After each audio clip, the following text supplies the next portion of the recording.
Nevis Premier and Minister of Foreign Affairs Mark Brantley is taking issue with an article published by The Guardian newspaper on May 24, 2019, calling for visa-free access to European Union states for St. Kitts and Nevis passport holders to be revoked.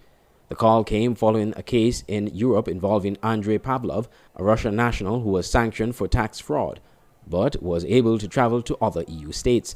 The article made references to the country's CBI program and suggested that Premier Brantley's law firm was somehow involved with Pavlov.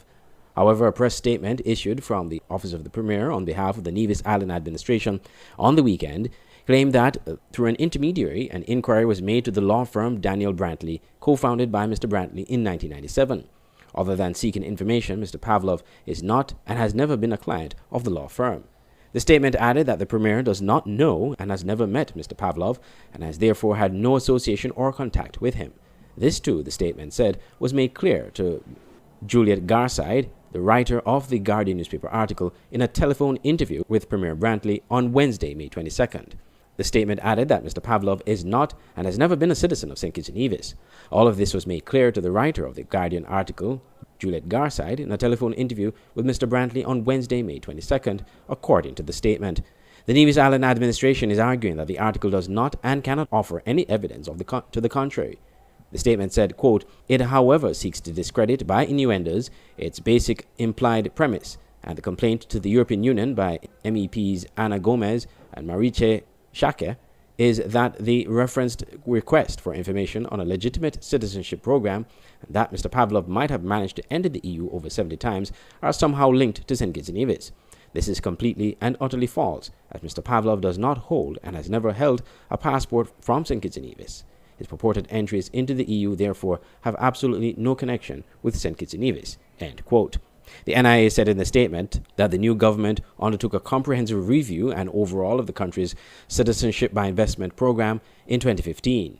St. Kitts and Nevis now has the most stringent due diligence requirements in the world, the statement added. All incidents cited by the article are pre-2015. The NIA concluded that St. Kitts and Nevis values greatly the relationship it has with the European Union and will continue at all times to be a stable and reliable and trustworthy international partner. The Guardian article noted that Pavlov took steps to purchase a Caribbean passport, according to widely leaked emails. Pavlov says he did not acquire a St. Kitts and Nevis passport and claims to have only ever held citizenship of Russia and the Soviet Union.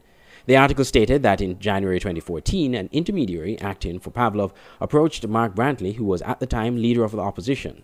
It is not clear whether Brantley, who was then on sabbatical from his firm to pursue his political career, was ever aware of the prospective client's identity, the article said.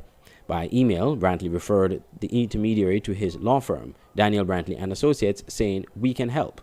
2 months later, on 11th of March 2014, Pavlov contacted the firm in person, explaining, "I'm interested in your service in obtaining St. Kitts and Nevis economic citizenship and would like to proceed."